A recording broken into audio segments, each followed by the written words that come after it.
to have killed 50 U.S. service members. Lie! There have been no reported U.S. casualties. And I thought, that's strange. Why the fuck? Why are they saying that? Was that even a thing? Right? Was that even a thing that people were saying? Then they said the IRGC claims the U.S. Navy ship was struck by a missile. Lie. And that's when I realized, oh my God, they actually probably did kill American service members because they definitely did strike a U.S. Navy ship. I saw it with my own two damn eyes. I saw it through the lens of a Chinese tourist in Tel Aviv freaking out in Chinese, filming it, posting it on a Chinese social media application. I saw it. We all saw it. So I was like, well, that's a fucking lie. They're literally saying no U.S. Navy ship has been struck. Nope, a supply ship had absolutely been struck. So I thought, very weird that they're saying that. And then they said the Iranian regime is claiming severe damage at multiple U.S. bases. Lie. And I thought, that's also strange. Because especially the one in Bahrain has been hit quite a bit. Like the Bahrain naval base that the United States has is basically like the ugly duckling of the pile. Iran is just fucking hammering that bitch. Literally nonstop. I don't know why. I don't know what's going on there. I don't know what kind of smoke they have. Maybe they think like if they really rile up the Shia base in Bahrain, they can just like overthrow the government or something. Because like they've just decided actually our fire, our smoke, we have it for Israel, we have it for America. But motherfuck the UAE and Bahrain in particular has been the attitude from the IRGC. I don't know. Listen. They have a horizontal structure, okay? They have a horizontal structure in their command and control in their operations. And very clearly, it doesn't matter like that the Ayatollah is dead. And the Iranian military, well, not the Iranian military, sorry. Remarkable clip in here, which actually says the regime has no longer any effective command and control over the IRGC. We're going to talk about that. The IRGC is in charge. But what you also have to understand, as Arakshi correctly explains in this clip, which I saw earlier, is that, and this is what I mean when I say there's been a spectacular intelligence failure on behalf of the Amer-Israeli side, or the media has also just like kind of dropped the ball in their explanations here. While the Ayatollah has final say on all of these decisions, they have developed like multiple parallel structures here, especially with respect to the IRGC and the military incidents or the military operations that they've the military systems that they've put in place, even if there is some kind of decapitation strike, okay? And that is clear. Like you cut the head of like one of the snakes and then 3 other heads appear. And there's also a body structure that exists that is completely intact. It doesn't matter. Like the Ayatollah gets killed, it doesn't matter. This is what I was trying to explain to you guys yesterday. It's basically like a Hydra system, right? The Americans and the Israeli side made it seem as though if they just like chop down the heads of the IRGC, then they don't have a contingency plan. It'll be a state of panic. And basically like the people will rise up and the Iranian population will seize control over their own destiny. They'll rise up, they'll take over the bases, they'll hand over their ballistic missiles program to Israel, and they'll live happily ever after as servants of the petro-capitalist pedophilic billionaire Epstein class and the empire. You know, you roll end credits, empire wins, whatever, right? But real life is not a fucking Marvel movie. These guys are a very competent fucking state. They're a very ruthless state, certainly. They're definitely a ruthless state, right? Make no mistake. but they're still a fucking competent state. These when you look at Iran and you think like, oh, they're just like the Taliban, brother. That's what I heard in the fucking news. Like they don't know anything. Like they're all running around in flip-flops. Like how dare they defy our orders? Like we'll destroy them. You're going to get the wrong assessment. You're going to make the wrong assessment. You're going to have the wrong analysis. And you're going to be utterly confused as to why Iran has been fucking pummeling Tel Aviv and numerous other parts of Israel while simultaneously unloading a barrage of short-range missiles at every fucking American base in the goddamn region, including hotels and apartment complexes that a lot of the service members have ran into and are staying in. Because here's the other side of the story. I mean, I can't speak for Dubai. I kind of feel like the UAE strikes are just personal. Like you can have just maybe some one rogue like IRGC team that's like, I really fucking hate Dubai, bro. I fucking want to punish them and whatnot. But like when you see those images of like apartment complexes being struck by Shahed drones, and you're like, what the fuck are they doing? Why are they like hitting civilian infrastructure? This is not a justification for it, by the way. It's still illegal technically. But the reason why they're doing that on top of blowing up these fucking American bases is because there's around, I would say, 10 to 20% of ground troop mobilization in comparison to like the war in Iraq, right? But they're still there. There's still service members in the region, and you can't really fly them out away from. You can't really take all the armed service members from the bases that exist in this region and just fly them to Israel, because then you're putting a bigger bead and a bigger target. You're making it easier for Iran to consistently fucking pummel Israel because all the armed service members are there. Great, right? So what they ended up doing is they withdrew their forces from the base. The American government withdrew their forces from the military bases. The military bases are still like half operational, where all the radar and the sophisticated early advanced warning systems are, and they took all of the guys and put them in hotels and put them in like, you know, civilian infrastructure. Okay. But they're still there. Like they're obviously still there. They're just like waiting out this bombing campaign so they can go back to the fucking bases. And what I find particularly interesting about that, what I think is like somewhat embarrassing about America's actions so far, is that while they brought up the fucking armada, 50% of our naval assets, tens of billions of dollars. I mean, we're talking USS Gerald Ford, the poop chute, as you might know, is $13 billion. It's a fucking moving island, right? And all of these naval assets are moving into the region, and yet the bases can't defend themselves. And one must ask the question, why? And I think it's because the American government, the Department of Defense, basically decided, we just pull out from the bases, we eat the fucking costs of whatever kind of bombing campaigns take place on the American bases, but we protect Israel. Because there's a limited amount of resources at play here, even with the United States of America, the most powerful nation on the planet, the most sophisticated military on the planet. It is very, very difficult to maintain a protective stance with Israel, especially as the Iranian ballistic missiles are more sophisticated than they previously had thought. This is again, an intelligence failure, right? The anti-defense systems that Israel has and the Americans have, like the THAADs that they brought into Israel with American soldiers that are operating said THAADs, for example, are also not as good at interceptions as we also previously thought. That's intelligence failure number 2. Okay?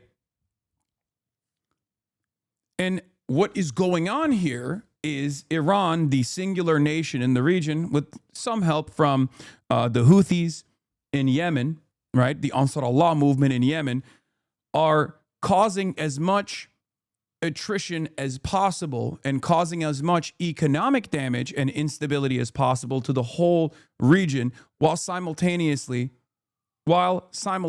continuously pummeling Tel Aviv. What's really interesting, what's really remarkable about this is that American generals actually had a much more sober analysis about this. And clearly Donald Trump was not listening to them. And that's precisely the reason why they kept fucking explaining to the media, kept leaking to the media that if we do this, it's going to be a spectacular problem, right? They wanted to wash their hands over the casualties. They were like, we did our due diligence. We told Trump, he didn't listen, because there was another guy out there who was in Trump's ear over and over again, telling him everything's going to be fine. Everything's going to be fine. We just strike Iran and it'll be good. It'll be so good. That guy was Benjamin Netanyahu. And it's very clear that the Trump administration is comprised entirely of the fucking weird philo-Semitic boomers that are, closest in his orbit, the neocons themselves, who looked at what Benjamin Netanyahu was saying and truly believed the Israeli intelligence. I think they believed that as long as you kill the Ayatollah and the IRGC and a couple other high priority targets, that the Iranian population will rise up and Iran will not be able to actually withstand this decapitation strike, and it'll be just like Hezbollah. It'll be like Hassan Nasrallah. If you recall, they pummeled Lebanon over and over again, and they took out a lot of the missile launching capabilities of Hezbollah. And in the aftermath of that, the Hezbollah fighting force didn't do anything. They couldn't do anything. They could not even recover from Hassan Nasrallah's assassination. Part of that was because Hezbollah is a paramilitary force with a party in a nation that is not a sovereign nation inside of Lebanon. Iran is a sovereign nation. Iran has the entire force of 93 million people. Why are you saying philo-Semitic? What the heck, Hassan? Like what? Philo-Semitic, as in like the other side of anti-Semitism. Still an otherization of Jews, and this notion that the idea that like Israel's capabilities are beyond, the Japanese imperial forces that thought Jews were magic money people. I think that there are definitely some older boomers in the conservative movement that have this kind of assessment where they're like, yeah, you know how it is. You know how Israel is. It's the Jewish nation. They're all fucking super smart guys. I mean, Trump has done this over and over again. Mike Huckabee is a great example of this as well. Anyway, so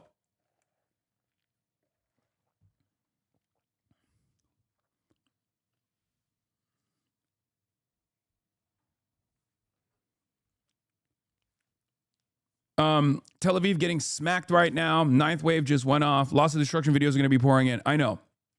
So, genuine question. Why does Trump admin believe Israel's intelligence more than our own?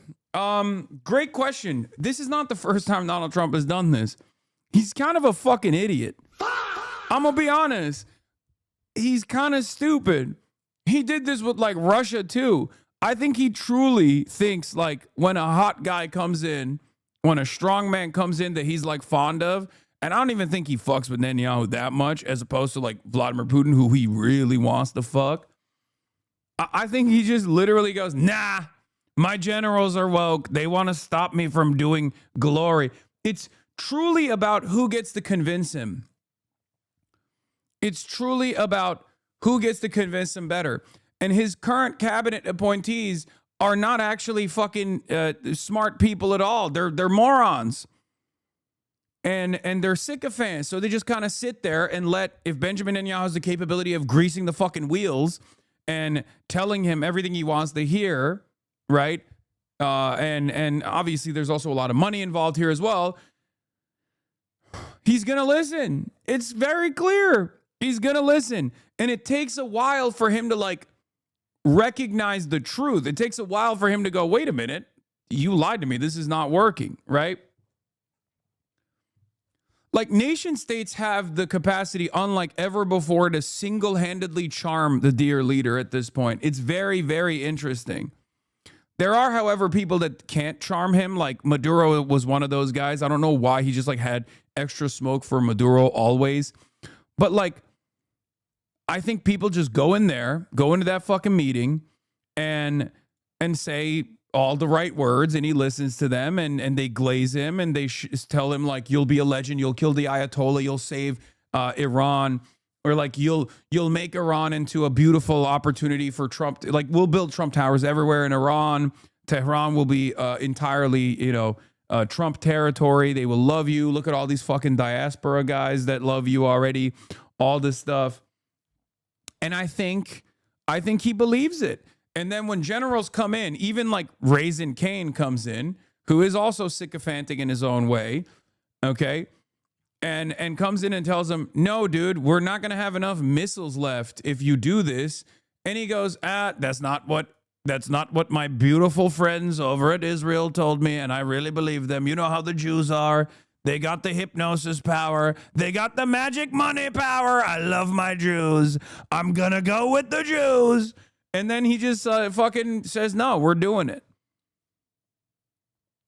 Like, I think that's if I was a fly on the wall, I think that's what I would have observed, especially considering that you will see something unprecedented.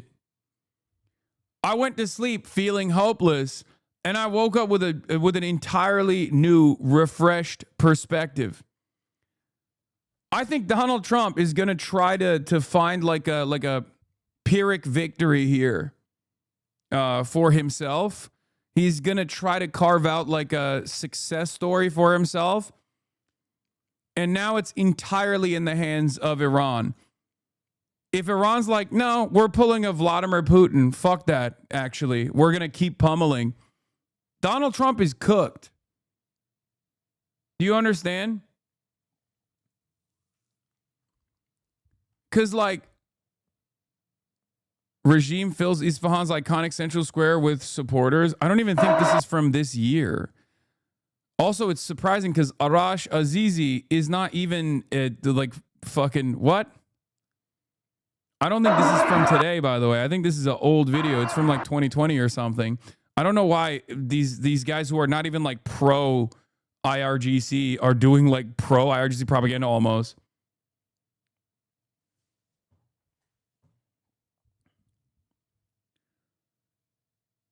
Yeah, so for years, if not decades, neocons have tried to manufacture consent for regime change and war with Iran by painting it as a cakewalk due to the lack of support for the regime. But just as anti-regime Iranians are real, so alas is the regime backers. Yeah, these guys are fucking being weird about the fake news. But yes, of course, there's a fucking solid base of support within Iran for the regime. People are so dumb. Yeah, this is real. Yeah, I think this is the real one. Gigantic crowd in Isfahan. Naqsh Jahan Square to mourn Supreme Leader Khamenei. Like, people are so fucking delusional. This is what I mean. There is a serious information vacuum. There is a serious stupidity problem in this fucking country. People who are even well-read, people who want to understand the truth, still get biased reporting from mainstream outlets and think they have the full scope, the full understanding of exactly what's going on. And not only that, but then they also turn around and yell at motherfuckers like me who are like, that's not how things are. I'm going to try to explain this to you as to the best of my ability. And people go, shut the fuck up. You love the IRGC. You love the Ayatollah. Why are you not listening to the diaspora Iranians? Why are you not listening to the NPR reports that go and ask people in Tehran how excited they are about being bombed and whatnot? Like, it's very frustrating. Okay? It's very, very frustrating. They go, that's misinformation. Why? Because I don't want to hear what you have to say. And it's very stupid. I've told you time and time again that while the regime is unpopular, there is still a very popular base of support for the regime itself. Okay?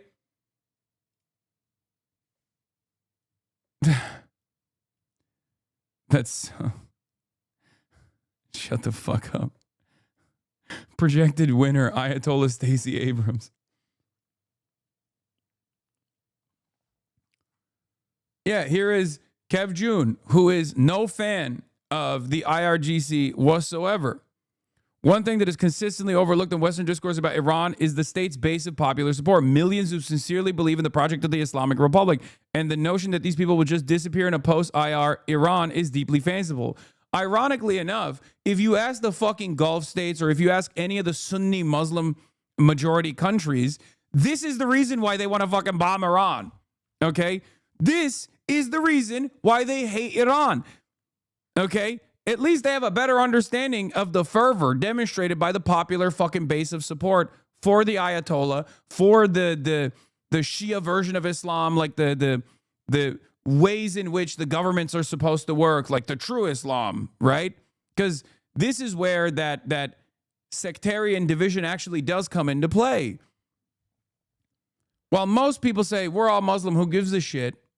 There is a differing attitude in this fucking region for this, and also all of the other, conflicts that have taken place in both Syria and everywhere else, where on the one hand you have the fucking the Wahhabist sects, the Salafist brigades and whatnot, and you have the Shia response to that, the IRGC and Hezbollah and the like, constantly fucking fighting against one another. Don't generalize. Most Sunnis don't hate Iran. No, I'm not. I'm talking about like regional leadership. All the way from Turkey to Saudi Arabia to every other one of these, to all these other countries, right?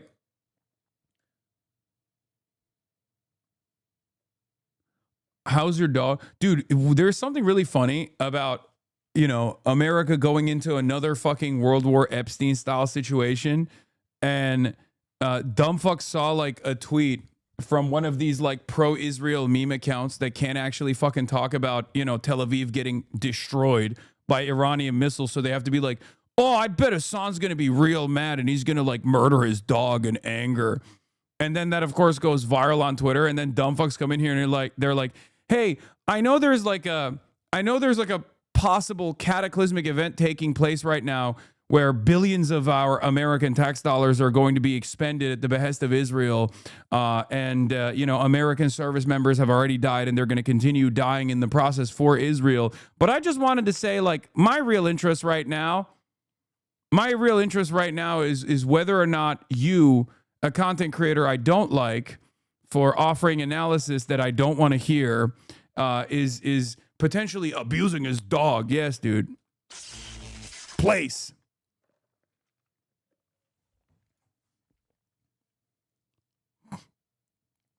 Anyway, so this is another one of the problems. This is another one of the issues with the American media class not giving you the full scope, not offering, not telling you exactly what's going on. Okay? Please don't abuse your dog. Place.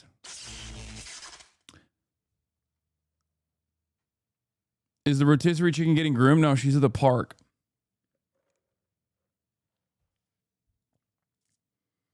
It's so strange. Why don't you just explain where she is? Brother, are you fucking stupid? Every morning she goes to the park. Like, what is happening? Why do you guys genuinely think that there is some fuckery going on? It's very, very strange. I'm gonna unban you.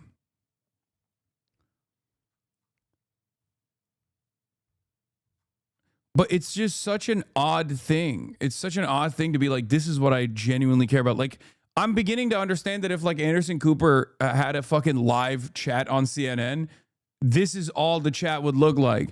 He'd be like, all right, we're tuning in live to Isfahan Square, where there's a lot of, pro-regime protesters, and motherfuckers would be like, Anderson, how did you do your hair today?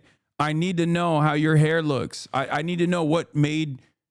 what product do you use in your hair? Anderson, will you blow my back walls out, please?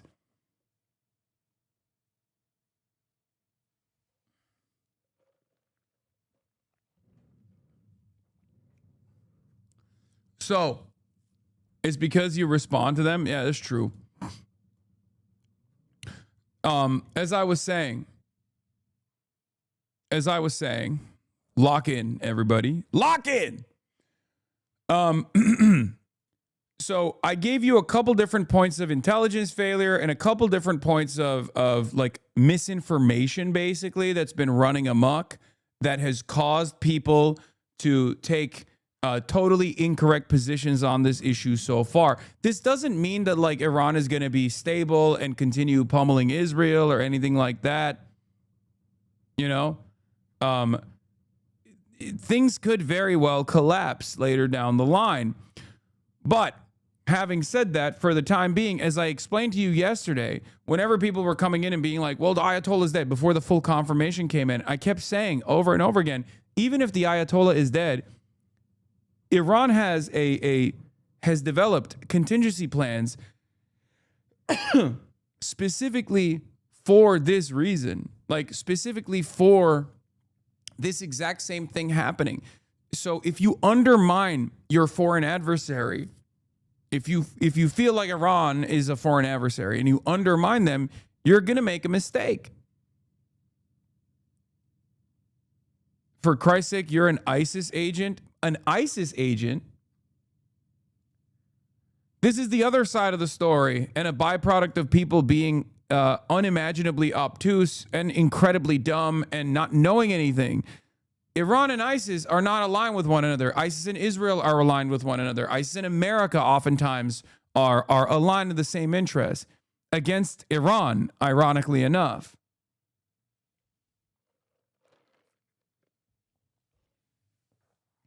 So my suspicion is that the Americans, led by faulty Israeli intelligence, came into this with a lot of confidence, thinking that if they did a decapitation strike where they took out like a bunch of the IRGC commanders and also the Ayatollah himself, that the Iranian state would basically collapse.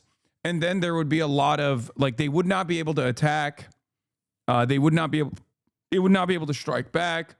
They would take out their missile silos and their missile launchers. And then what would come after that is a popular mobilization of the forces on the ground. And then the Iranian government would just collapse in and of itself, right? And unfortunately for them, that's not what happened. Delayed Autistic Guppy says, moreover, Iranian public approval of Israel is super low. A 2024 poll from a DC think tank showed that 64% of Iranians completely disagree on normalizing relations with Israel. 84% attribute the deaths of civilians in the 12-day war to Israel, not the regime. Even in the unreliable hyper-diasporoid Gaman polls, Israel has a plurality disapproval in Iran. Yes.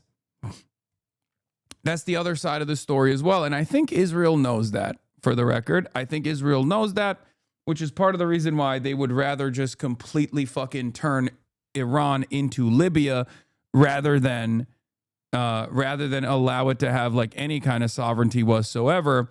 But they're telling Trump the wrong shit. They're telling Trump that, oh, it's super easy. We just strike out their fucking missile launchers and we, on top of that, kill the fucking leadership.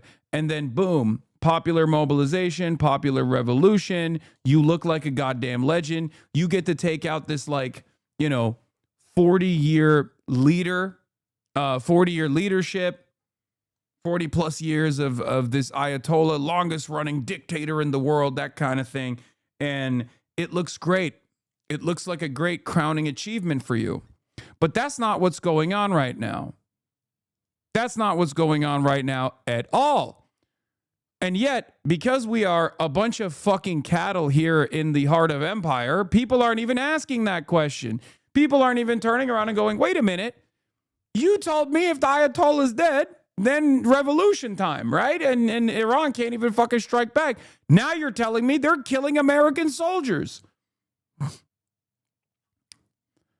Yes, for Israel, Trump is the one U.S. president who finally delivered the big war on Iran that Israel pushed for decades. But there's a chance he may also be the worst possible president to manage that war and U.S.-Israel relations if it goes south.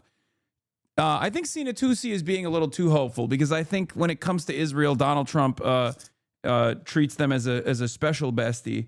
So I don't know if they'll actually like eventually write Israel off. But that's what he's signaling here. Because like if this becomes so unpopular that there's like that he starts losing his own base of support, which very well could happen, then he's gonna say Israel is the reason why we did this and become the most like. The idea is that he's going to sell Israel out in the same way that he sells anyone out that becomes a problem for him.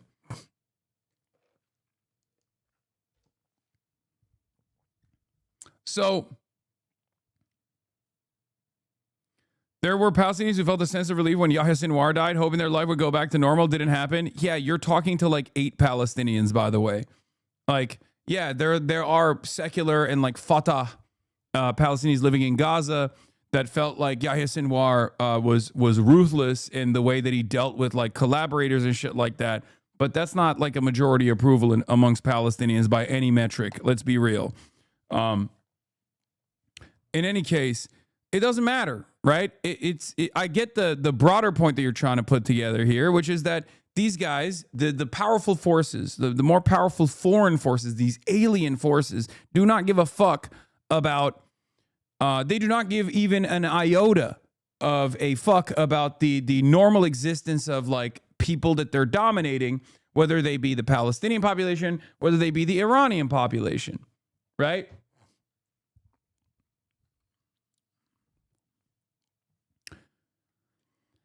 So that's the situation at hand right now.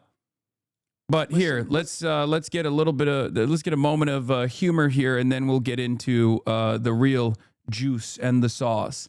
But statement number 8 by IRGC: based on the continuous sound of ambulance sirens at American and Zionist bases, as well as field reports and intelligence monitoring, a psychological crisis unfolding among U.S. forces and Zionist settlers.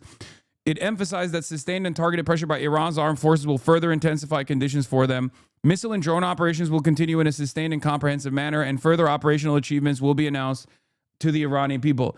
This right here, this is, if this is like the maximum amount of damage that Iran can put down, if this is the maximum amount of damage Iran can put down, and they can sustain this for an extended period of time, it's not great for America or Israel.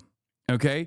If they have more in the tank, and they can actually increase the intensity, oh boy, it's really fucked. It is really, really bad for America and Israel. Okay? One of the reasons why I'm saying this is because this is not like the 12-Day War at all. Okay? During the 12-Day War, it took quite a while for Iranian missiles to actually start penetrating the Iron Dome.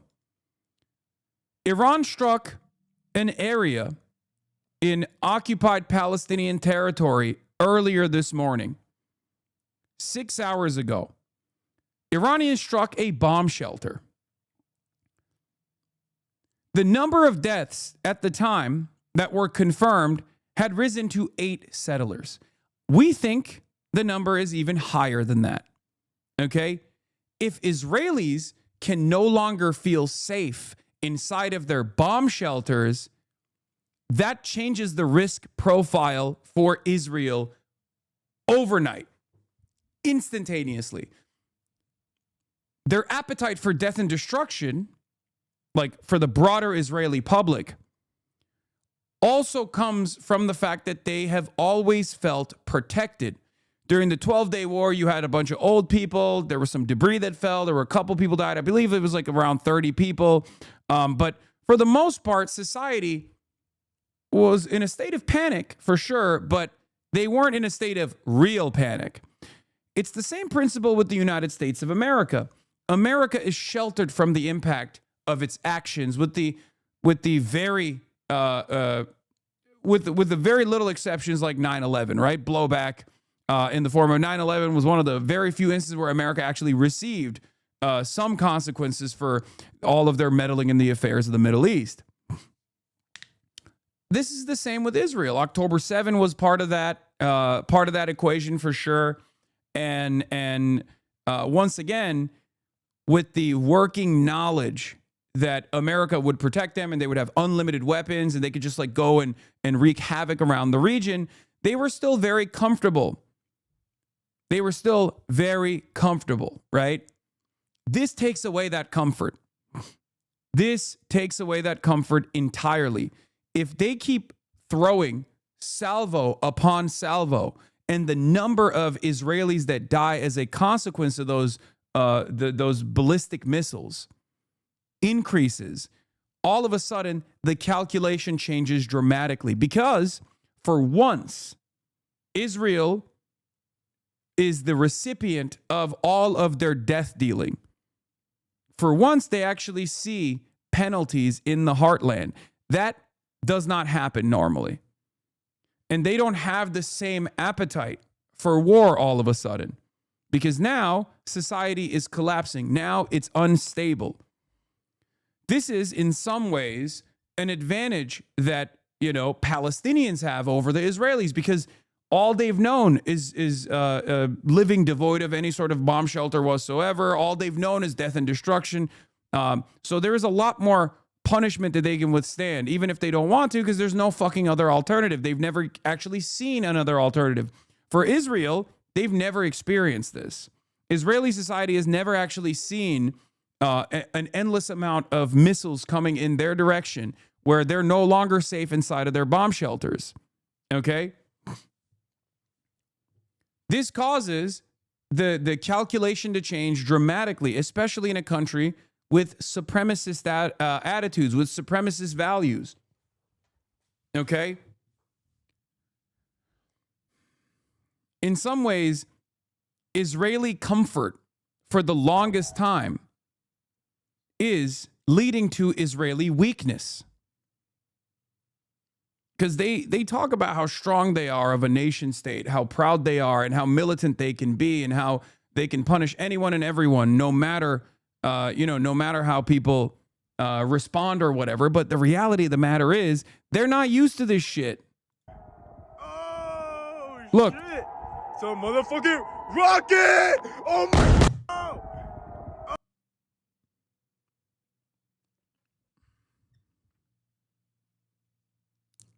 And yes, the same could be said about Americans as well.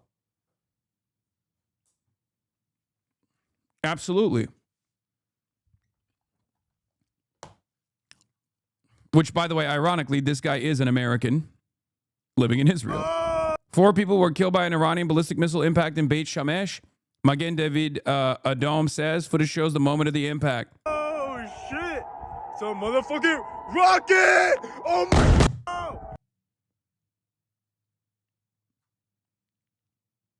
This just happened too. Footage posted to social media shows what could be a submunitions from an Iranian cluster bomb warhead crashing down on Israel this evening amid a ballistic missile attack. Videos show some 24 fragments streaking through the sky. Now, before we get into the condemnations in international law, this is one of the consequences of severely violating international law.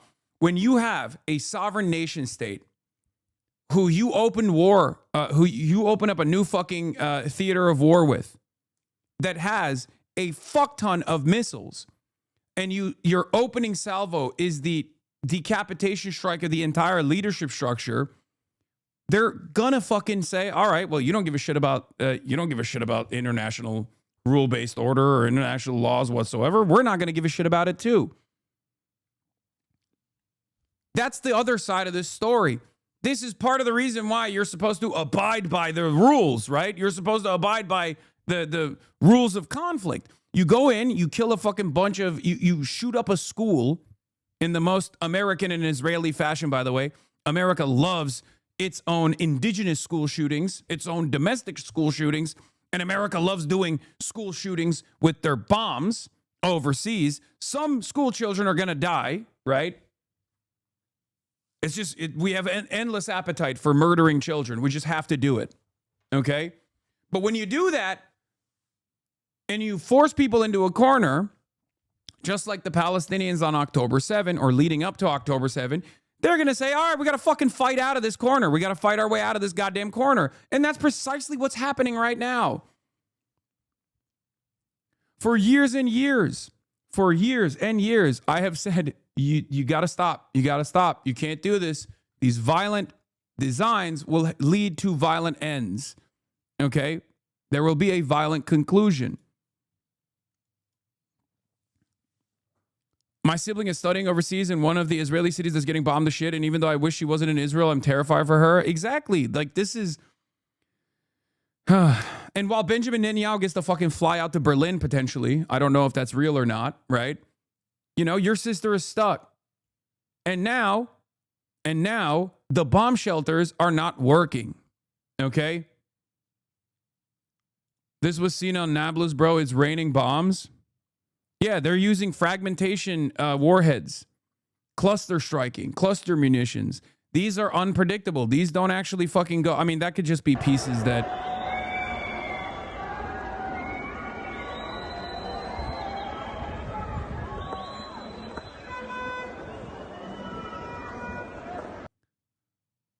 Everybody, that could be debris from interception, but everybody thinks, even if it's cluster bombs, you have to understand something. Everybody fucking thinks only America and Israel get to deploy these weapons. Do you understand? Like, this is something that America and Israel has utilized. As a matter of fact, the Iranian retaliation so far has not even remotely met the standard of what Israel has done to Palestine, what Israel has done to every other country, what Israel's done to Lebanon, deploying phosphorus, right? Chemical warfare, things of that nature. So, like, I need you to understand something. The only reason why we were comfortable violating the rules of law is because we thought no one else would do it to people in the core. And now there is a fraction of that taste in the core, a taste of their own medicine.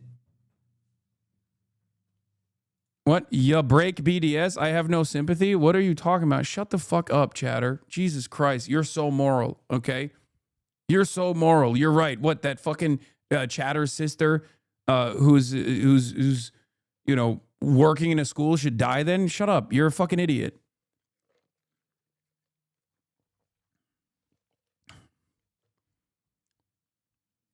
Jesus Christ.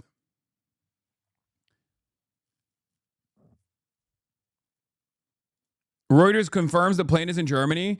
Israel has flown its official government aircraft to Germany. It's parked for safety at Berlin's airport, government sources said, after U.S. and Israeli strikes killed Iranian Supreme Leader Ayatollah Ali Khamenei and plunged the region into conflict. Media citing reports from Flight Radar 24 flight tracking service said the aircraft departed Israel early on Saturday afternoon, circled over the Mediterranean before flying into Germany in the evening. The flight had been registered in advance by the Israeli government, the government source said, adding that the only crew members were on board. Israel state aircraft Wing of Zion is a Boeing 767 that has been specially equipped for official government trips. Okay, I'm going to be honest. I think Benjamin Netanyahu is in Berlin. I think they're acting like it was just the crew that escaped in the Wing of Zion. I think he's absolutely in fucking Berlin now. Oh my God. Yesterday I was saying there's no shot he like escaped to fucking Berlin. He's in the Hitler bunker, bro. Benjamin Netanyahu's in the Hitler bunker. Oh! Ain't no fucking way. He's Führer Maxing. Oh, he's in the Führer bunker. Bruh. Rip out the fucking ICC warrant right now. Slap it. Slap him with it.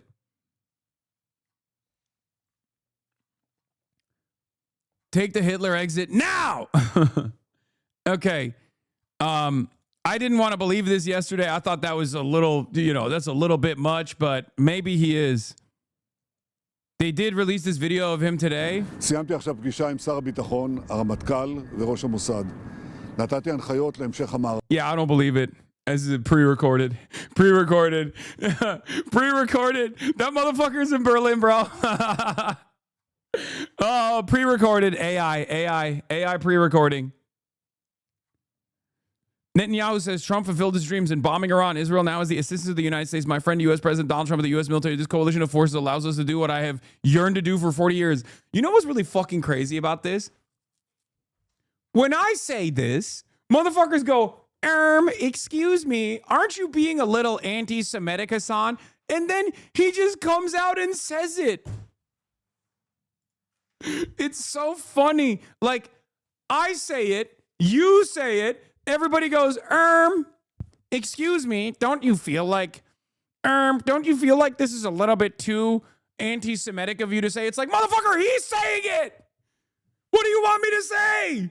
What do you want me to do? Not observe reality so your sensibilities remain intact? Are you fucking stupid? At some point, you got to recognize what's going on, right? It's crazy to me. It's actually crazy. There's literally people on Blue Sky that were watching American and Israeli bombs blow up school children in Iran, and they were like, you know what the worst part about this is? My fucking feelings. Okay? I feel like this is creating an environment of anti-Semitism because a lot of people are cognizant of the reality, the dynamic between Benjamin Netanyahu and the current American president, Donald Trump. What the fuck do you want me to do? Lie? You want me to be like, no, actually, guys, no, Donald Trump totally is not being fucking duped by Israeli intelligence, Benjamin Netanyahu. The 700 times that Benjamin Netanyahu came to the United States of America leading up to this incident had nothing to do with what's going on right now. He just totally came to that conclusion on his own. Even though his own generals were like, don't do this, don't do this, don't do this. We're going to run out of fucking munitions. China is looking at this, salivating. You know, China is literally watching all of our moves here. They're developing tremendous surveillance capabilities, and they know what our defense systems look like. They literally are going to have an accurate tabulation of how little missiles we have, which, by the way, there's no indication that China's going to do anything, but just still, that's still an operational weakness, right? Later down the line. And they were trying to fucking tell Trump that, and Trump's like, no. Bibi told me I'd be a legend. Operation Fortnite Big Chungus commence. It's gonna be all right. Some Americans are gonna die, but that's a price I'm willing to pay. Like, that's what fucking happened. That's what's happening. It's happening right now. Motherfuckers would be like, bro, don't you dare say something that hurts my feelings. Okay, change your fucking attitude. That's not my problem. You know?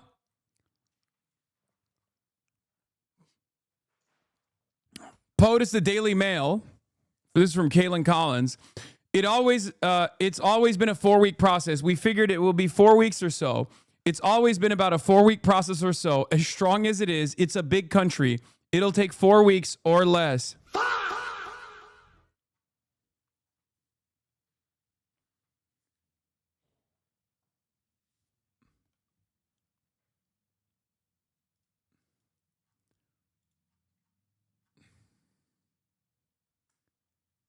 Oh, by the way, Trump seeks swift end to Iran operations. Oh shit, Iran got hands is literally what happened in the last 24 hours.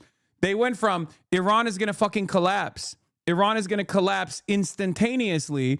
The Iranian people are going to rise up and like murder the fucking IRGC commanders themselves and take over the government and hand over the fucking ballistic missiles to Israel and America because they love our pedophilic cabal. They love them. They're demanding to be fucking cattle to the petro-capitalist pedophilia cabal that has destroyed every country in their fucking vicinity thus far. They're definitely going to do that for us.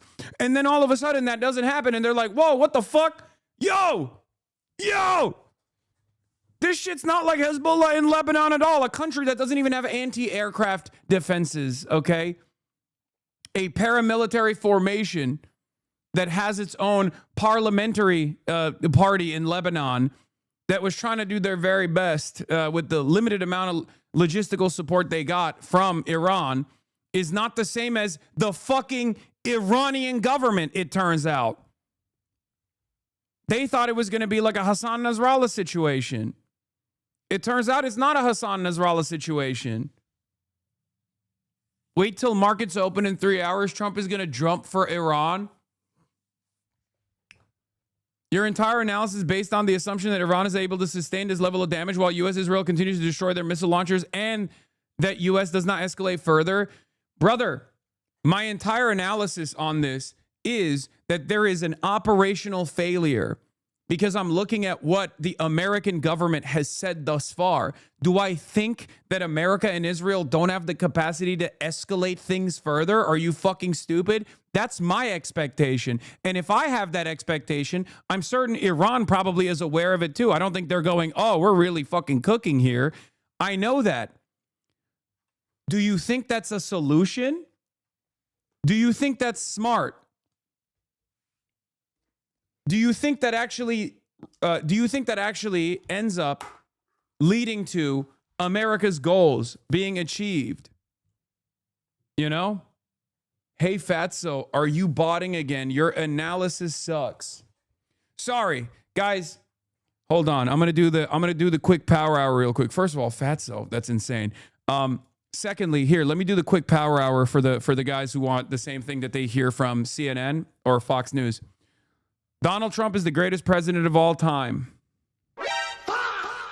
Donald Trump and Israel are our masters, and we are but mere servants to Donald Trump and Israel. They're doing the very best they can. Iran is the greatest enemy of mankind. Iran is terrifying. Am Israel Chai. I love Israel. I think any moment the Iranian regime will collapse. Let's tune into our Tel Aviv expert to also say the exact same things, but with an Israeli accent. And yeah, breaking news. I've heard that Israel's the most moral nation, and also all of the little girls that were killed in the Iranian school at the beginning of the school day on a Saturday morning, which is like the Monday for Iran. They all actually were high-ranking IRGC commanders that killed 17 million Iranians and also 55 million Syrians, as a matter of fact. And they probably deserved it because they were all reading what?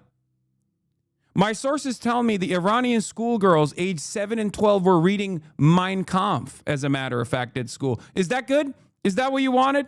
Does this analysis make the situation better for you? Can we now get back to fucking reality? Dumbass.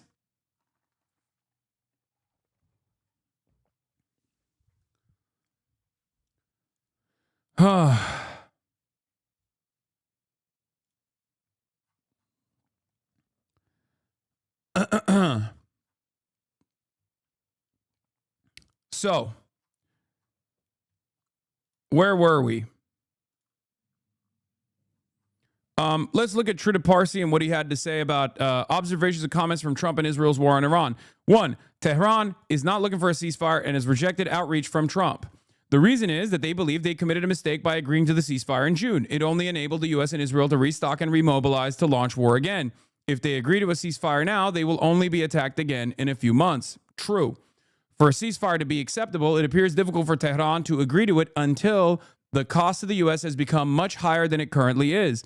Otherwise, the U.S. will restart the war at a later point, the calculation reads.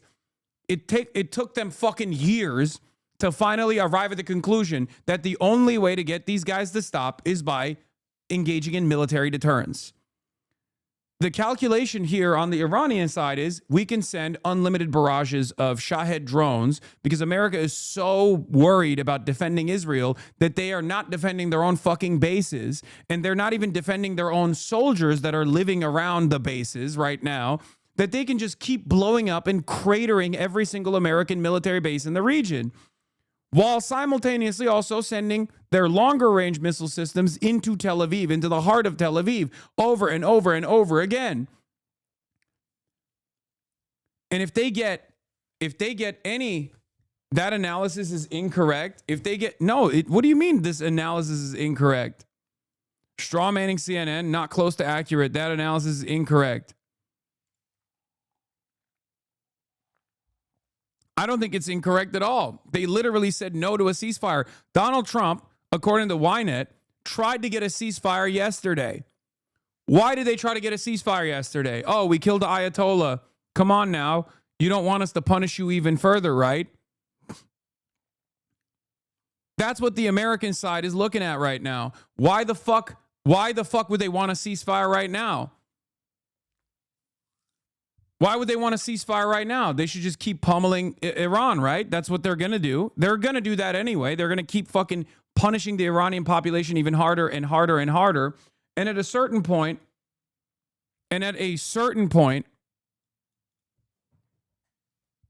basically what will take place is the calculation on the American and Israeli side will change. The American side will change, and they'll realize that, like, oh, the Iranian people are not actually rising up. They're not actually overtaking the government. So we have to punish them further with direct bombing. Because the first salvo, the opening salvo, killed a bunch of children, but it could have been much deadlier overall, right? It could have been much deadlier overall, but they didn't do that because they thought, oh, maybe we can get the Iranian population to fucking rise up.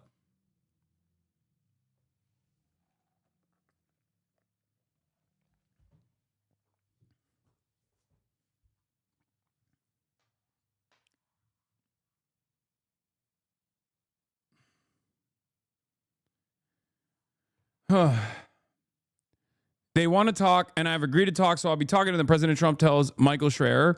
They should have done it sooner. They should have given what was very practical and easy to do sooner. They waited too long. If the Iranian population thinks, which I don't think this is correct, by the way, because senior White House official President Trump said new potential leadership in Iran has indicated they want to talk, and eventually he will talk. For now, Operation Epic Fortnite Chungus continues unabated. I'm told by a source that is exactly the opposite. Trump reached out and Arakshi said no. That would confirm the reporting by Ynet. Even the fact that there's inconsistency on whether or not the Iranians want to talk or not want to talk is indicative of one of two things. Either one, that there's a complete collapse in the governance structure of Iran, and now the horizontal development of the military strategy is completely autonomous from the central governance structure, because guess what? Israel fucking did that. Good job, Israel, right? You killed all the fucking commanders, and they already had a contingency plan that was automatically set in motion. So now you got to fucking deal with that, right? Or the central governance structure is still very much intact, and they have learned from the lessons of trying to deal with Americans in a peaceful manner, but clearly it's not fucking working. Clearly it hasn't worked at all. What does this mosaic defense shit mean? Iran has activated decentralized mosaic defense, giving commanders full autonomy in decision making. What do you mean? That's what it is. It's exactly what you think it is. They have a decentralized contingency plan for continuously pummeling whatever their fucking priority targets are over and over again. If something like this, something like a decapitation strike happens, as in they plan it ahead of time. There are contingency plans for what takes place. Oh, you kill the leadership, you kill our general. We're gonna go and sit on top of these fucking missile systems and blow up. For one group it might be blowing up Bahrain. For another group it might be blowing up the UAE. For another group it's actually pummeling Israel. Again, and I keep repeating this over and over again. Their entire governance structure is designed around what is taking place right now, potentially happening.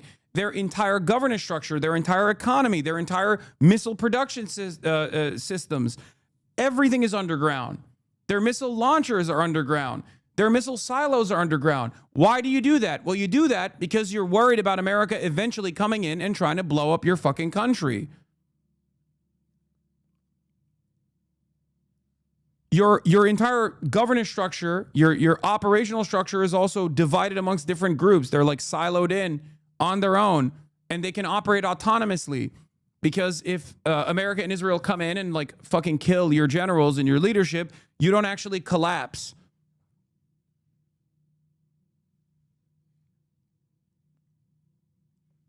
Now, this doesn't mean that they will be successful. Okay, this doesn't mean that they will be successful. But what I'm simply saying is, by observing reality, by looking at exactly what has unfolded in front of our eyes, in observable reality, that Ayatollah Khamenei's assassination has not yielded the results that America and Israel thought it would. Judging by Trump's past performance in terms of like quick, swift action, bombing campaigns or kidnapping a head of state, and then being in and out, and then like going to negotiate with whoever remains with a leveraged position, with a better bargaining position, Donald Trump thought or falsely believed that Israel was going to, that Israel was right and that Iran was going to concede immediately. They were going to be like, oh my God, you killed the Ayatollah. We're so sorry. We don't want our fucking entire government to collapse. We will do anything you want. We will, reduce our ballistic missile capabilities so that we don't hurt Israel's feelings ever again. I think that's what they thought was going to happen. That's why Donald Trump came out day one and literally said, Iranian people, now is the time to rise up. That could still happen. One incredibly scary aspect of America's design here, because it's so fucking repulsive, it's so goddamn evil, is the border. They are also striking the Iranian-Iraqi border right now. There are Kurdish militias inside of Iran and Kurdish militias outside of Iran that are directly equipped and trained by the CIA that are waiting to seize on this opportunity. Okay?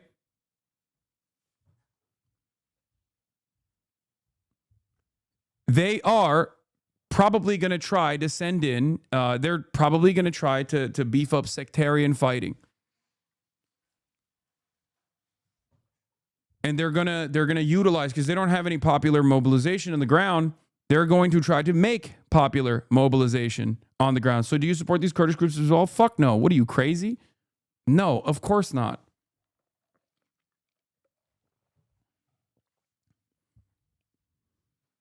Of course not.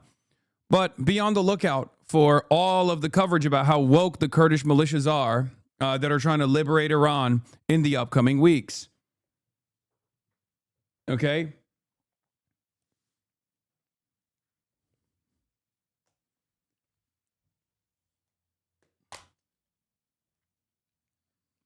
Once they start writing about the brave female-only brigades of the Kurds, that's when you know.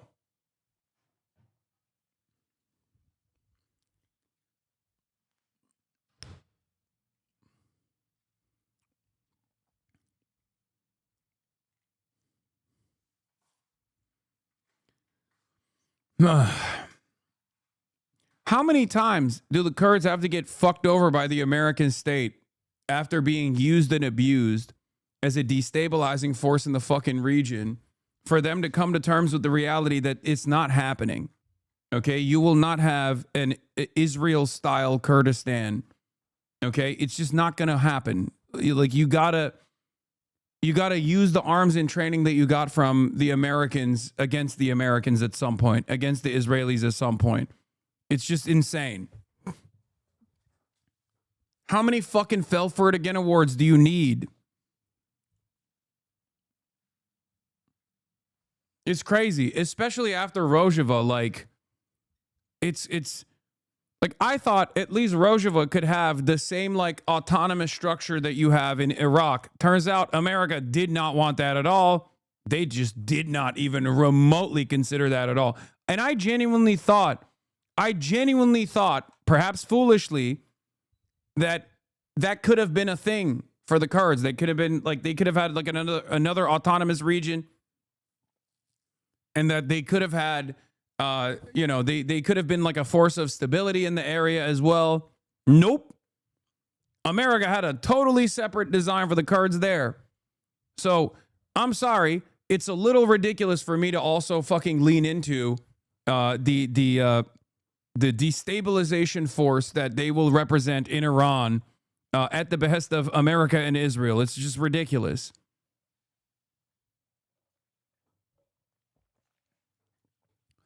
Bro, what the fuck are you talking? Fuck this shit country. I would never step into this shithole. What are you saying?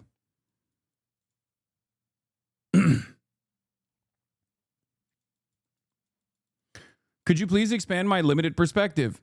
If the Iranian negotiators agreed unwaveringly to the demands and compromise much more than the JCPOA, why couldn't they address directly to the media so they could garner more favor against the U.S. striking first? I want a Shahed drone to strike my house right now, instead of having to address the same exact fucking question for the 17 gorillionth time. The Iranian organs of government have literally gone on every single television channel they possibly can to be like, we don't want to make nukes. And it's not just the last month that they've said this. They've been saying this for like 20 fucking years. So if you as an American have not heard that from every single foreign minister, every single president you possibly could have heard this from, you have your answer. They have been saying it. No one cares. Because it's not even about the denuclearization agreement. I literally had the guy who wrote the fucking deal sitting right there, explain to my chat that under the Obama administration, when they successfully created a multilateral agreement, they brought in China, they brought in Russia, they brought in the EU, they created the International Atomic Energy Agency that is 90% predisposed with the Iranian nuclear program to make sure that they never have enriched uranium beyond the level of civilian usage, to show the world that the Iranians were willing to fucking cooperate in exchange for sanctions relief, and that this had nothing to do with nukes at all and everything to do with Israel's own design in the region. I had the guy who wrote the deal. He said it out loud, an American.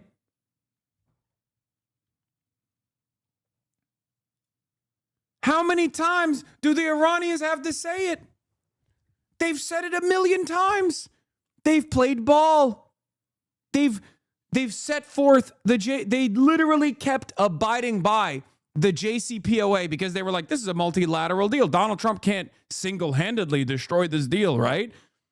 Nope. Turns out he can. Turns out he did. And he did it for Israel. Anyway, no, brother, I'm Indian, just learning about this since 2 days. I apologize for yelling at you, chatter. Sorry.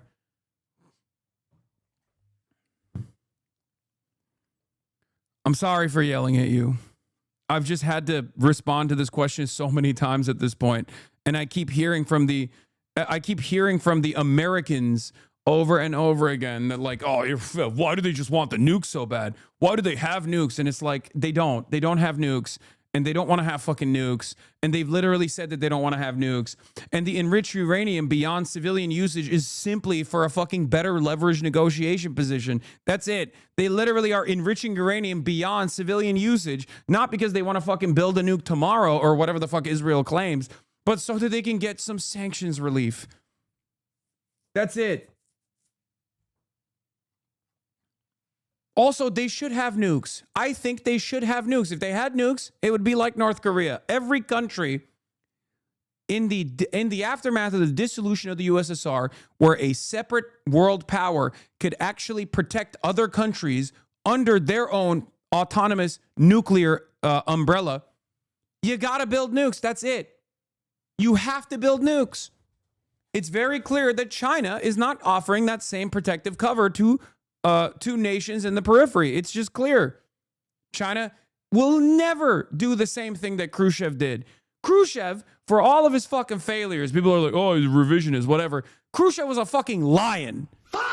Okay? He was a goddamn lion. When has there ever been another nuclear superpower that's a sovereign nation that has turned around and said, oh, you want to fuck with these guys?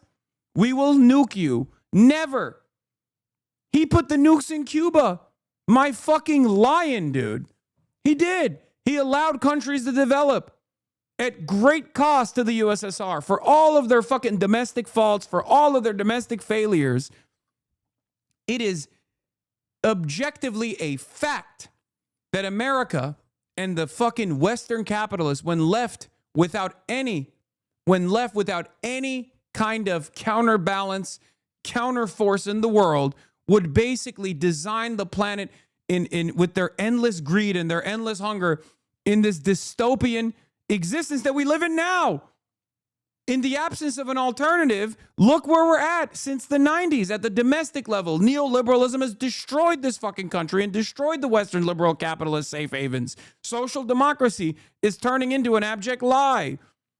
Austerity, endless militarism, endless conquest, the vassalization of European nations. All of that has happened in an accelerated manner in such a vulgar way that it's impossible not to notice at this point. And that happened because there is no fucking USSR. So you can sit around and say, oh, Hasan, you're fucking tanky. You're fucking tanky. You love the USSR because you're fucking tanky all day, every day. But I'm talking about this from the perspective of like a European social democrat, for example. Did you like all of the amenities that the state was offering you? Well, that's because the capitalists had to concede. Your nation's capital overlords had to concede on those social democratic provisions because they were terrified of the alternative of communism. Okay? That's it. And the same goes for endless militarism. The USSR is gone, and now all the nations of the periphery have to suffer as a consequence of that.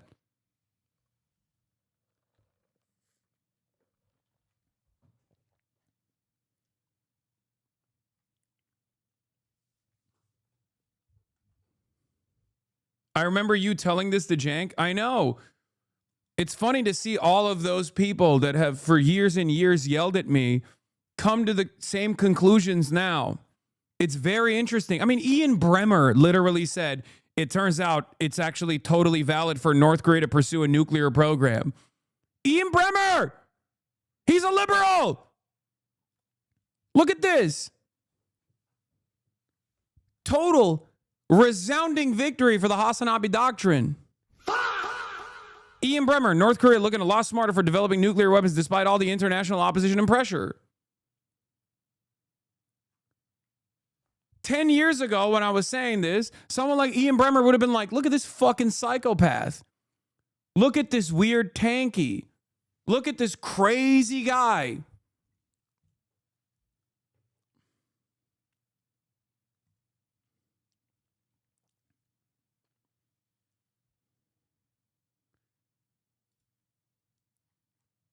Iraq, no WMDs, toppled. Libya, gave up the WMDs, toppled. Iran, no WMDs, attacked. North Korea, chilling. What lesson does every country take from this? It's not a tough one to figure out. It's true. It's true. Israel would not be fucking with Iran right now in the ways that it is if Iran had nukes. CNN had Israel's president on. Oh my Lord, dude, come on. This is the pre-Ellison takeover at CNN. How are they going to be more pro-Israel? I keep asking myself this question. I don't know if I want to know the answer, but it is remarkable. Could it be that it's because DPRK borders China instead of nuclear capabilities being the focus? No. No. And it's not just nukes. It's also the military deterrence that they very quickly designed, not dissimilar to the way that Iran has, for the record. The DPRK is the OG of underground missile systems, underground artillery processing systems. Like they designed everything underground. Why did they do that? Because they withstood a genocide by Allied forces, okay, in the Korean War. They took that technology to the Middle East. Ironically enough, there is some interesting material on this. They went to Iran and they, told the Iranians, like, this is what you got to do. You got to fucking build underground bunkers, underground missile development systems. Like, if you don't do that, America will destroy you. Okay? The tunnel operations that you hear about with Hezbollah, with Hamas, with Iran, all of that came from the DPRK.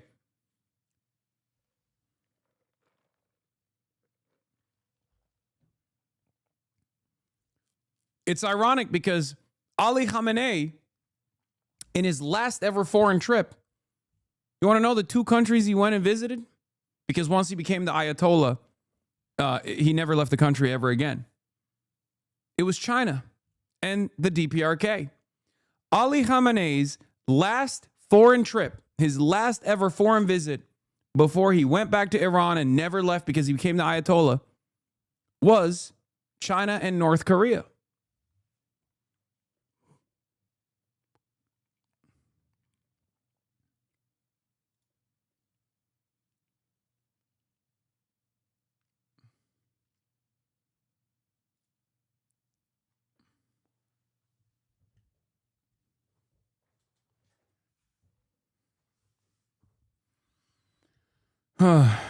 Dedem bayağı milliyetçi adam ama ben 9 yaşındayken Kaddafi'yi öldürdüklerini demişti ki bir Brejnev'in kaşlarına kurban ol.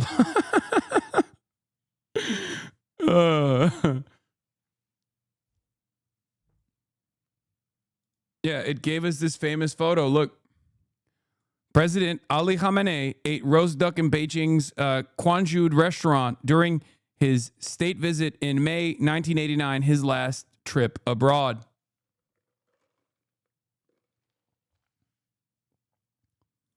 Why didn't they just pretend Khamenei never died and put out pre-recorded videos of him saying he's alive to not give us the victory? What do you mean, give us the victory? It doesn't matter. Israeli intelligence on that front is pretty solid. It's pretty reliable. There's no reason for them to fucking lie about this shit because, if anything, yeah, Iran's late Ayatollah Syed Ali Khamenei being given a hero's welcome during his state visit to the DPRK in 1989. Look at that.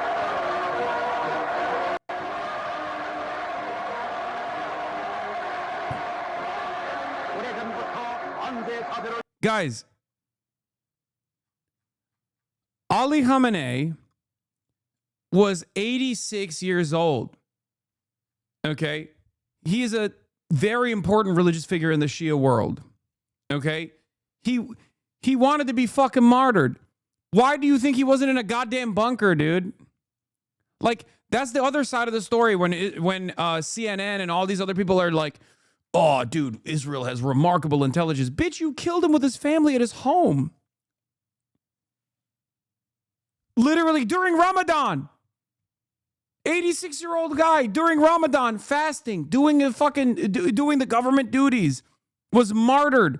Are you kidding me? From his perspective, from the perspective of like the Iranian population, from the perspective of the Shia population, that is the holiest martyrdom that he could have gotten. He's an 86-year-old guy.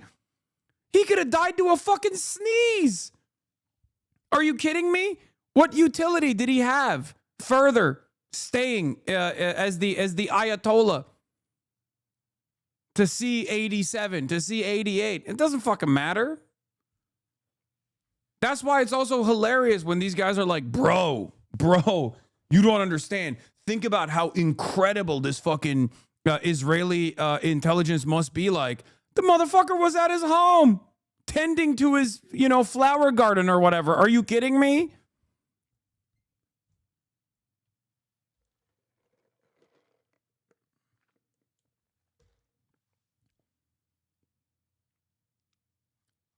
Very clearly, he wanted to go out. This is the best possible way for him to go out from the perspective of the Shia population, especially.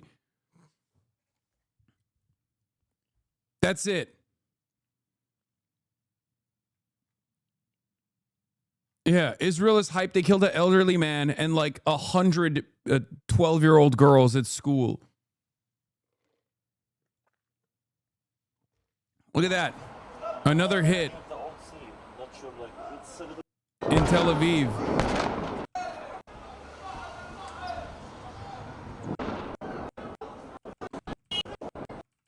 Let's see. God, it's so fucking annoying the way they show these strikes.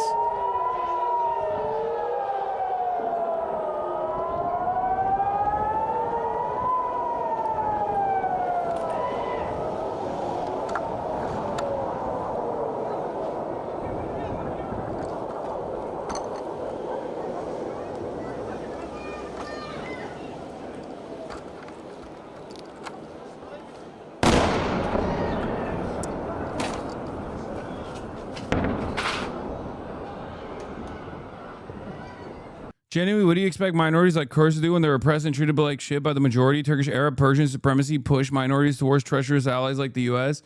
Brother, we're not doing standpoint epistemology here to justify American intervention and American imperialism. There are plenty of Kurdish revolutionary groups that have existed that America fucking gutted in places like Turkey, ironically enough, by collaborating and developing entire fucking terrorist groups like the ultra-nationalists that are a part of the fucking governing coalition alongside Erdogan right now, okay? It's crazy because the Kurdish revolutionary tradition was communist, anti-imperialist. Imperialism internally by the Turkish government, but imperialism abroad as well. And now what it's turned into is a fucking band of militants that America just deploys into other, whichever region they fucking see fit. Jesus Christ. At a certain point, when you see all of the fucking developmentary, like the developmentary projects for the Kurdish nation state fall by the wayside. At like the 700th time this happens, you literally have to fucking go, all right, maybe we shouldn't play ball.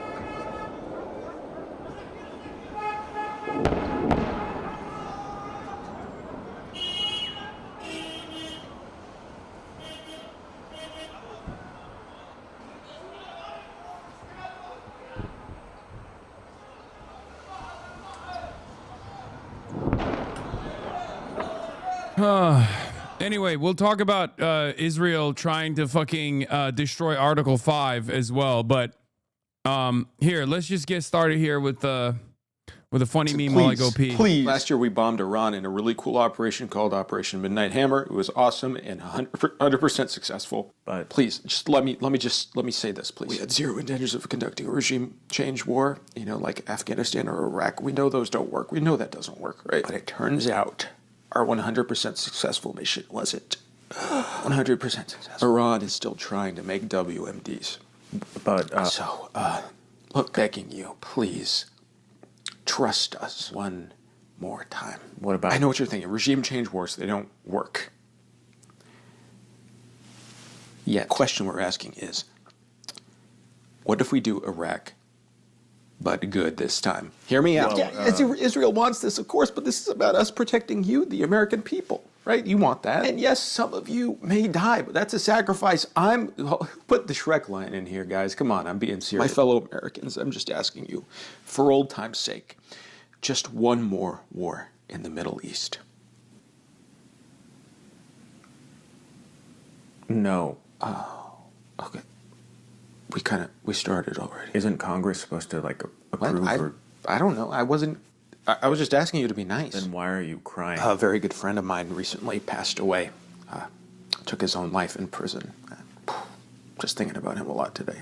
This hour with Fox News alert on Americans in the battlefield. U.S. Central Command confirms that 3 American service members have died in action. Oh my God. Oh my God. How could this have happened?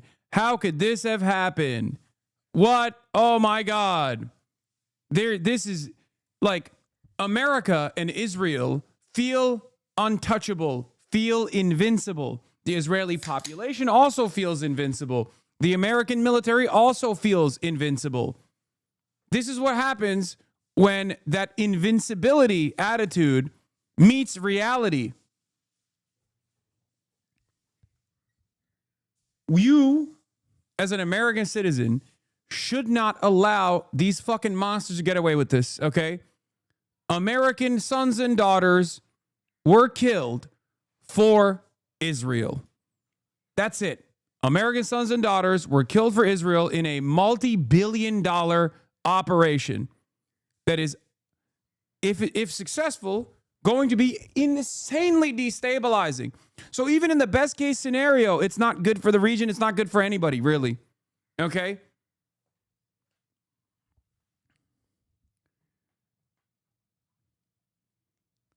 All of those people that said, if we vote for Kamala Harris, we're going to die for Israel. Where are they at now? Where the fuck are they at now? You're now dying for Israel. Every one of those fucking carriers, whenever they move into the vicinity of Iran, I'm thinking that's like 8 healthcares, okay? That's 8 healthcares right there. That's 55 schools. That's what I read it as. Every dollar spent on bombs overseas, whether it be at the behest of the petro-capitalist pedophilic cabal, whether it be at the behest of ultra-Zionists, every single dollar spent in that direction is a dollar taken away from you. A dollar taken away from your roads, fixing the potholes, fixing your infrastructure so that anytime there's like windy conditions, you don't have fucking unlimited wildfires. Every dollar spent there is a dollar that could have been spent on high-speed rail. Every dollar spent there could have built a house, giving Americans better education, giving Americans better health care.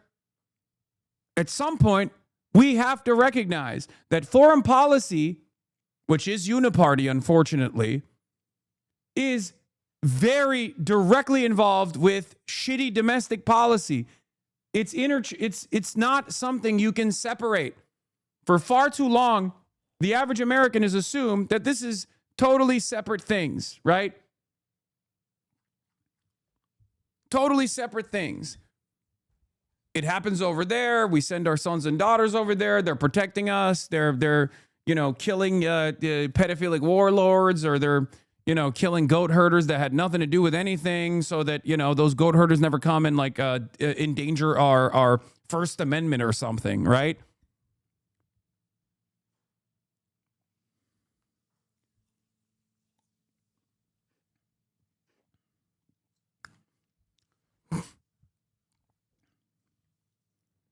Trump didn't bother spending a year propagandizing us for war because he doesn't have to. The U.S. system is deeply autocratic. We have a fake opposition party, circumscribed elections, and a foreign policy / imperial apparatus completely removed from democracy. Yeah. It's true.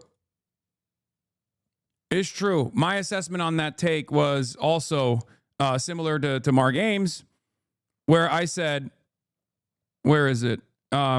This person, Lily Lynch, says, I keep seeing comments like they didn't even bother doing a propaganda campaign this time. Do they need to? The American people are completely pacified. Where are the mass anti-war protests like we had in Vietnam and Iraq? Nowhere. I said, I think war is changing the proxy battles with poverty draft, equipped with far better resources and a pliant media that keeps the masses sedated at levels only experienced by cattle and Hokkaido Wagyu farms. And that's not the whole story either, obviously. But the draft, like the actual draft, made this a universal reality for the working class. Okay? It made it a universal reality. Every American was fearful that their sons might go to war. They didn't want that.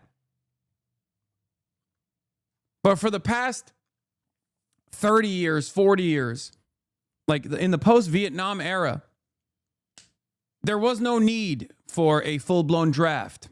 Now, that might change in the future, but there wasn't a need for it, especially after 9/11, when there was a lot of fervor. A lot of people joined the armed forces, and they went out to battle looking for revenge.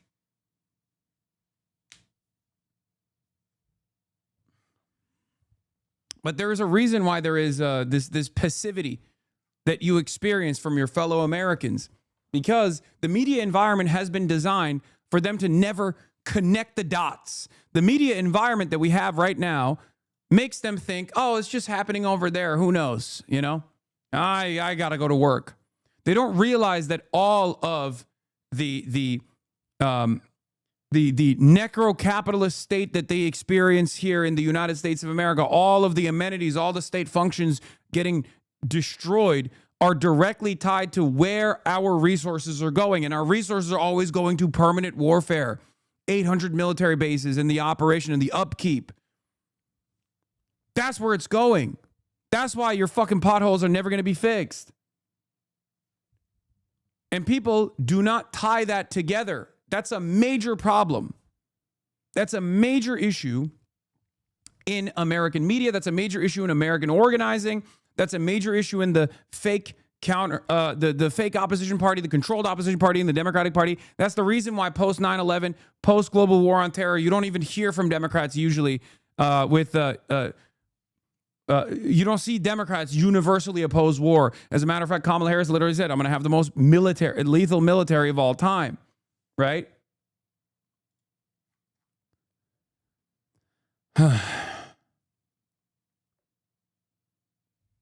Well, to be fair, we got a few less bases now after yesterday.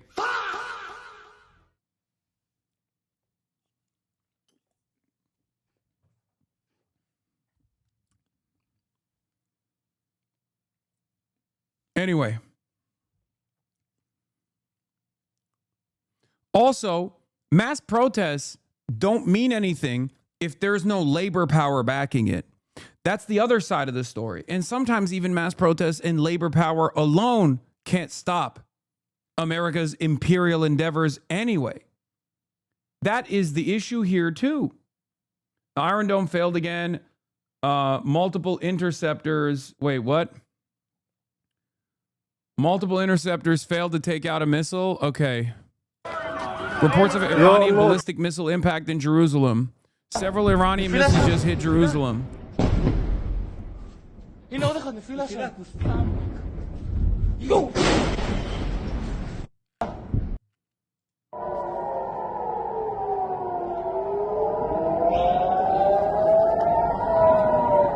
Iron Dome can't stop ballistic missiles anyway. This is a failure of the Arrow systems, and it's a failure of the THAADs if they have THAADs there anyway. That's what it is. This just happened. We just saw that.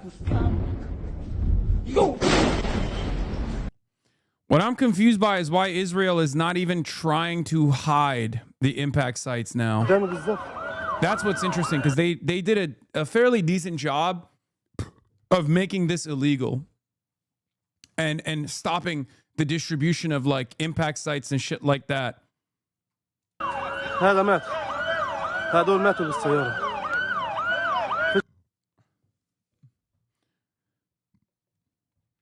I guess maybe their posture, their propaganda posture has changed to "We are small being Israel" now, instead of "We are lion."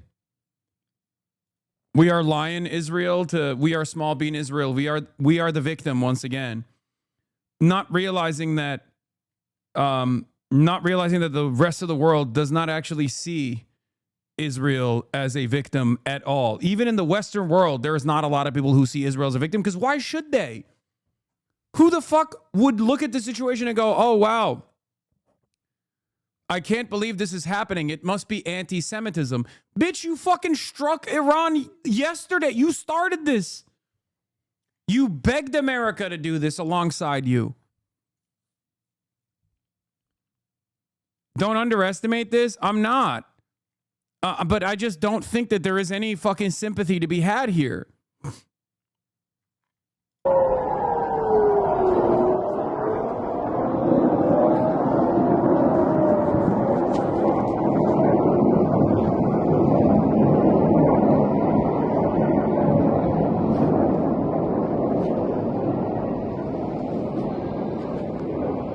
Look.